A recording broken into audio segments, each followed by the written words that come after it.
Ahoj. Ahoj. Tak prečo si sa rozhodla študovať tento odbor? No, pre mňa to v podstate bola celkom neplánovaný výber môjho štúdia, keďže som pôvodne chcela aj študovať marketing a skôr taký, že branding, ale dala som si tam v podstate takú poistku, že znelo to zaujímavo, bola to presne taká kombinácia technického a kreatívneho, keďže to kreatívne nie je u mňa úplne priorita číslo 1, tak som vlastne išla do niečoho, že mohlo by to byť zaujímavé. A keďže som nakoniec bola postavená pre tú otázku, že ktoré z tohto, tak som nakoniec išla do tej väčšej výzvy. Ktorá časť štúdia ti príde najviac dôležité pre modný priemysel? No určite tá najtechnickejšia, čiže v mojom prvom a druhom ročníku sme veľmi intenzívne riešili výrobu textilu, ale z toho technického hľadiska, čiže od úplného začiatku, od toho, ako sa napríklad pestuje bavlna, ako sa pestuje lán, ako sa vyrába polyester napríklad. A podľa mňa tieto informácie sú veľmi dôležité pre človeka, ktorý niekedy v budúcnosti bude v tom modnom priemysle pracovať, pretože ako náhle nevieš ten pôvod za tými materiálmi a nevieš možno, že aký bude mať environmentálny vplyv, tak robíš možno podvedome zlé rozhodnutia, len kvôli tomu, že vlastne tie informácie nemáš. Predstavme si, že som obyčajný človek, čo si chce založiť značku, tak je toto pre mňa dôležité, keď proste fakt, že som obyčajný človek, čo si chce založiť značku? No určite záleží, že akým smerom sa tá značka bude poberať. Či ten človek plánuje tú značku rovno promovať ako udržateľnú značku, alebo plánuje používať rôzne materiály, možno nejaké viacej high fashion materiály, pretože tam už v podstate on podáva tým svojim zákazníkom nejaké informácie. A pokiaľ sa rozhodne tú značku založiť udržateľne a nemá to pozadie toho, ako sa tie materiály vyrábajú, tak môže neplánovane odovzdať svojim zákazníkom nepravdivé informácie. To by bolo blbé celkom. No, a ty v podstate riešiš aj otázky teda o udržateľnosti a v móde. Ako sa tomu stáva Holandsko? No, Holandsko je jedna z krajín Európskej únie, ktorá naozaj pre nich je udržateľnosť priorita číslo 1. A je to veľmi citeľné aj pri môjom štúdiu, keďže vlastne v každom jednom projekte, na ktorom som pracovala, tak sa veľmi, veľmi do hĺbky dostávame k tej otázke udržateľnosti. Napríklad som mala projekty, ktoré sme mali fiktívne založiť módnu značku a vlastne pri obhajobách je tam vždycky jeden človek, ktorý je tam iba čisto na udržateľnosť. Čiže on sa nás vlastne pýta presne také tie veľmi zapeklité otázky toho, či sme nad tým rozmýšľali, ako sme nad tým rozmýšľali a ako sme pristupovali k tej udržateľnosti. Čiže udržateľná stratégia je jedna vec, ktorá musí byť súčasťou každej jednej veci, ktorú na tej škole robíme. A čiže je otázka ekológie aj súčasťou výučby? Veľmi, veľmi do hĺbky. A možno je to aj skôr taká otázka, že poďme riešiť možno tie morálne dilemy, čo sa týka udržateľnosti, možno aj čo sa týka materiálu ako je bavlna, lebo sú ľudia, ktorí bavlnu nazývajú udržateľným materiálom a sú ľudia, ktorí už vedia, že samotná bavlna nie je úplne najudržateľnejší materiál, ktorý máme na trhu. A teraz vlastne tí učitelia v podstate otvárajú diskusiu medzi tými študentami, pretože aktuálne teraz neexistuje správna a nesprávna odpoveď na takéto otázky. Čiže oni vlastne v nás podporujú tú zvedavosť a možno tie argumentačné schopnosti toho, že prečo si myslíme a čo si myslíme. Keď proste vyrába sa látka, takže či je udržateľné to, že sa zaplatí ten človek dobre, alebo či tá látka sa vytvorí nejak recyklovane? No, je to určite kombinácia obidvoch vecí, pretože udržateľnosť nemôže fungovať v podstate bez tej ľudskej sily, ale zároveň akože etická výroba je niečo, čo je veľmi veľkou súčasťou udržateľnosti. Čiže môžeme mať na trhu materiál, ktorý je najviac udržateľný na svete, ale pokiaľ nie je vyrobený udržateľným spôsobom a v podstate sa zneužívajú pracovné síly v tom procese, tak ten materiál automaticky nemôže byť považovaný za čisto udržateľný. Ako sa stávaš k tomu, že fast fashion značky robia vlastne takýto greenwashing, že povedia, že udržateľné materiály, ale pritom to úplne nie je moc pravda? Čo teda vieme? No ja by som povedala, že oni sa dosť zviezli na vlne toho green marketingu, ktorý v podstate pár rokov dozadu tu bol úplne nový, bola to nová vec a ešte tu nebola v podstate ustanovená nejaká spoločnosť ľudí alebo kategória ľudí, ktorí dávajú tú udržateľnosť na prvé miesto. No a v priebehu času sa vlastne tieto veci už zmenili. Tá skupina ľudí, ktorí považujú udržateľnosť za dôležitú, sa zmenila a zväčšila. A vlastne tie značky vo všeobecnosti to využili vo svoj prospech, pretože nie každý človek pochopiteľne nevie úplne všetko. Čiže ako náhle niečo malo štítok udržateľné, tak ten človek nemal potrebu zisťovať, ako veľmi je to udržateľné, alebo či vôbec je to udržateľné. Išiel s tým, že pokiaľ mi toto značka povie, tak máte moju dôveru v to, že to naozaj je udržateľné. Čiže za mňa fast fashion značky iba využili situáciu a možno nevedomosť ľudí. Ale to sa teraz tiež už mení. Keď ľudia vlastne zistili, že ten materiál samotný nie je udržateľný, alebo nevyrába sa udržateľným spôsobom, prichádza tam vlastne k nejakému zneužitiu pracovnej sily, tak tí ľudia si už dávajú väčšiu námahu a pátrajú po tých informáciách. Oproti tomu, že by iba vlastne slepo verili nejakej značke. Čiže vidíš to už proste viac nádejnejšie, túto... Myslím si, že sa to mení. Myslím si, že sa to mení, ale určite by som si rada pozrela nejaké čísla, že či tento greenwashing tým značkám ako takým pomáha, alebo nie. Aký je najväčší rozdiel medzi slow fashion a fast fashion? Toto je veľmi zapeklitá otázka. Ale z môjho pohľadu je to v podstate otázka dostupnosti. Slow fashion je niečo, čo ja rada nazývam tou módou minulosti, kedy v podstate bol to luxus mať veľmi veľa vecí vo svojom šatníku. Bolo to niečo, čo proste bežný človek nemal.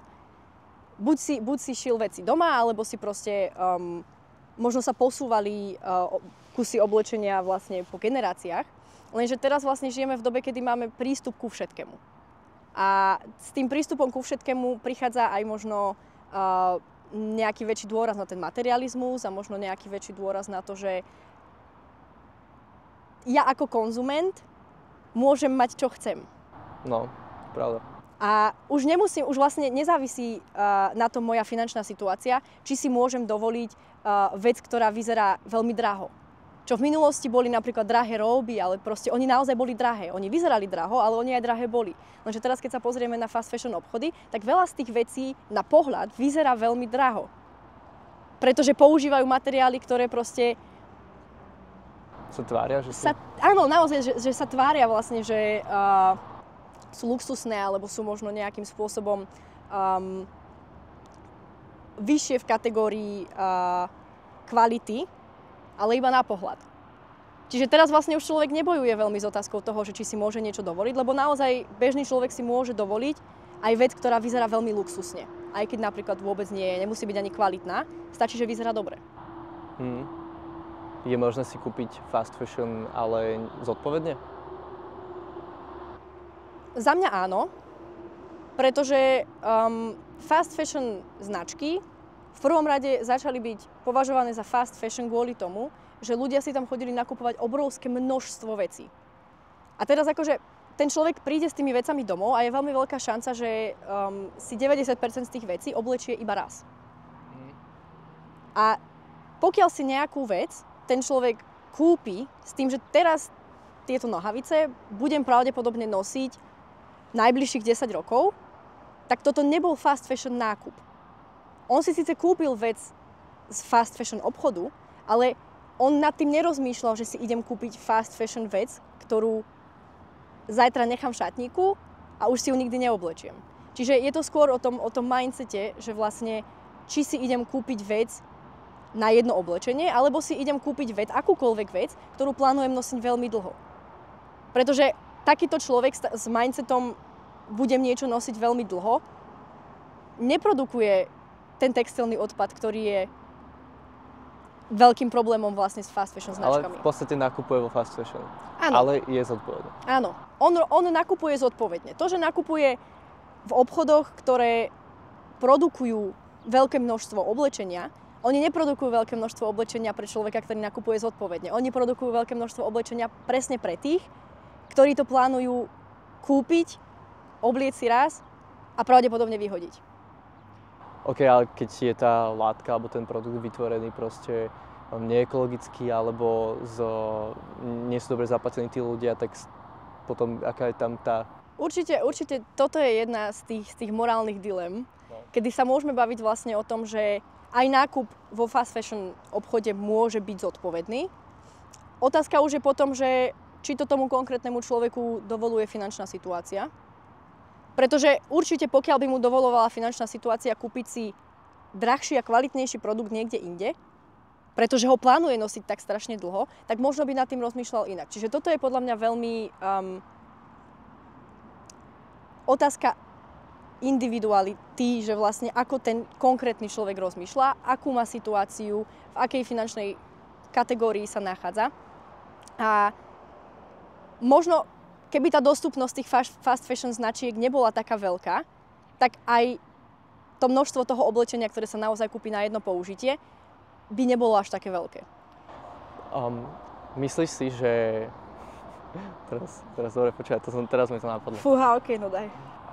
Myslíš si, že keď second handy, napríklad veľakrát som bol vo Viedni v sekači, kde veci nestáli zrovna málo, myslíš si, že sekače, ktoré sú drahé, ktoré na Slovensku máme síce lacné sekače, ale v iných krajinách sú fakt, že drahé, myslíš, že toto pomáha k tomu, aby ľudia išli do fast fashion obchodu a nakupovali tie veci reálne lacnejšie ako v sekači? Myslím si, že je to určite jeden z dôvodov, prečo to ľudia spravia. Zároveň ale je aj otázka toho, že pokiaľ tie second-hand obchody predávajú, ja neviem, napríklad majú obrovskú sériu kožených bund, ktoré boli vyrobené v minulom storočí, povedzme, že tá kvalita tej bundy už je nejakým spôsobom otestovaná časom. A keď sa bavíme že o bežných produktoch, ktoré pokiaľ sa bavíme o tom, že teraz človek má ísť do sekáča, kúpiť si onosené tričko z H&M-ka, tak to nedáva zmysel, pretože to tričko si v tej istej cene môže ísť kúpiť nové do toho H&M-ka. Čiže ten fakt toho, že sa už vlastne fast fashion produkty nachádzajú v second-handových obchodoch, je proste strašná katastrofa, lebo týmto pádom vlastne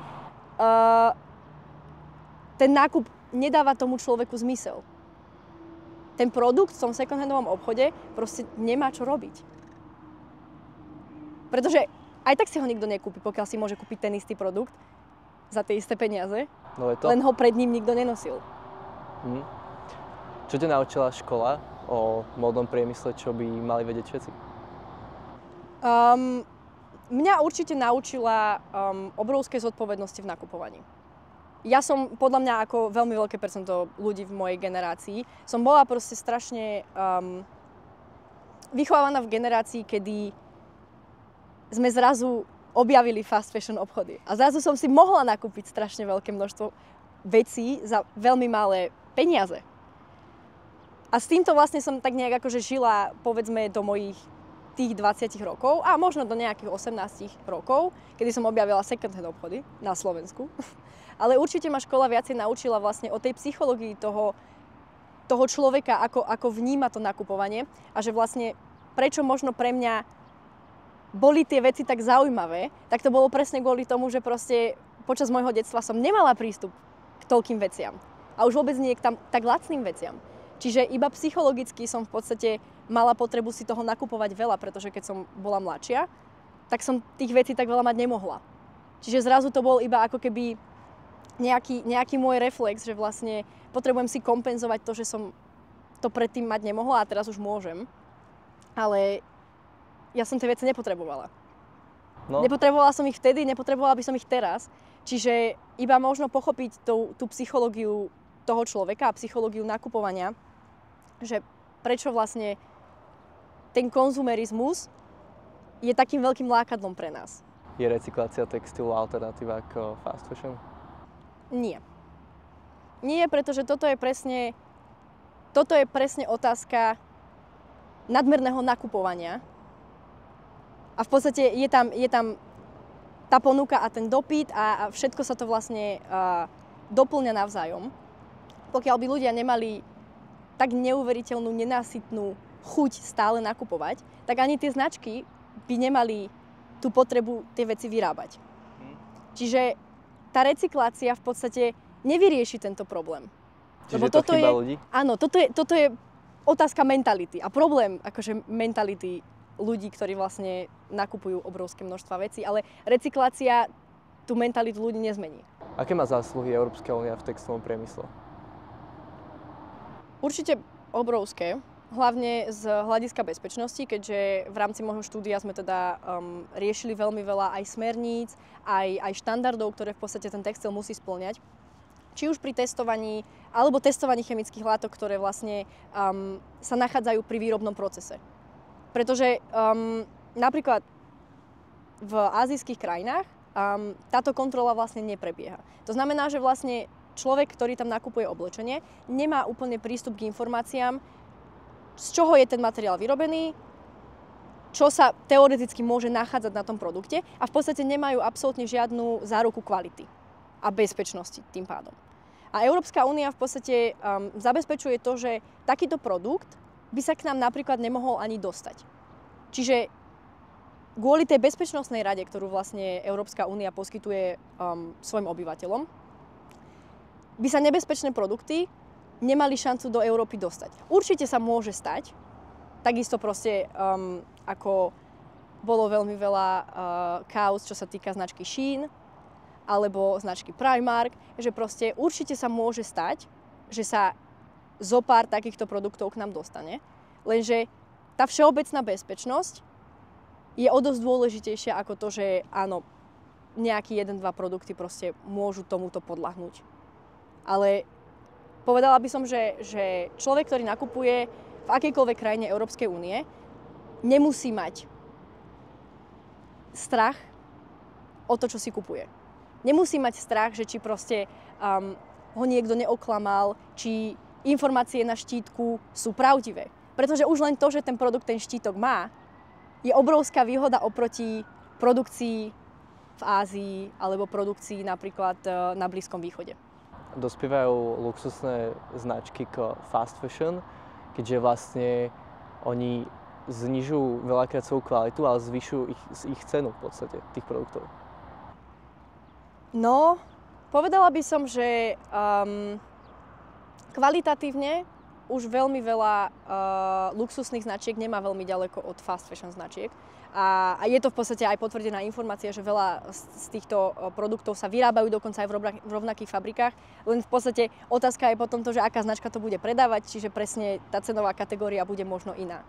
Ale pokiaľ si v dnešnej dobe kúpi človek drahý produkt s tým, že vyššia cena rovná sa vyššia kvalita, tak je na veľkom omyle.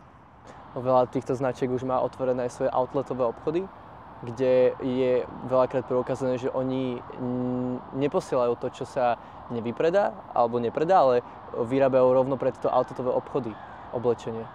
No jasné, lebo tým pádom v podstate oni hneď idú vlastne na tú stránku tej zľavy.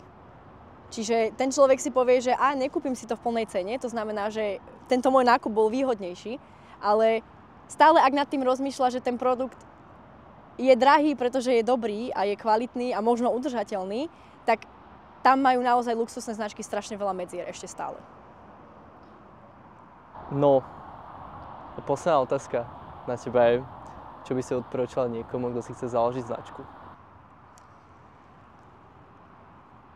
Takémuto človeku by som určite odporúčila, aby si dal ten čas a naštudoval si, ako fungujú značky, možno v zahraničí, v kategórii, do akej by on veľmi rád prispel svojimi dizajnami alebo svojim oblečením. Pretože je veľmi ťažké začínať s nulovými informáciami. Veľmi veľa času a schopnosti toho človeka môžu byť ušetrené tým, že vlastne si pozrie, ako to robí už niekto pred ním. Možno, pokiaľ by mal človek záujem si založiť udržateľnú značku, je veľmi veľa dobrých značiek na trhu, ktoré už v podstate majú nejakú tú svoju stratégiu, už majú rozbehnutý ten svoj flow, tej svojej značky a za mňa nie je nič zlé sa inšpirovať na dobrých veciach. Nehovorím nič o kopírovaní dizajnov alebo možno nejakého kreatívneho ducha, ale pozrieť sa na to, aký biznis plán a aké fungovanie konkrétne značky majú, je podľa mňa presne tá správna inšpirácia, ktorú by si ten človek mal zobrať. O aké pozície v modnom priemysle majú študenti najviac záujem? Bez pochyby je to ešte stále vlastne tá dizajnová časť, čiže najviac študenti aj vlastne na mojej škole, napriek tomu, že sme teda veľmi technické štúdium, tak tá kariérna cesta veľmi veľkej časti mojich spolužiakov bude práve do dizajnu. Čiže návrhári? Návrhári. Baví ich vlastne najviac tá kreatívna stránka a pravdepodobne pôjdu vlastne v týchto šlapajach. Cool, tak ďakujem ti za rozhovor. Ďakujem aj ja.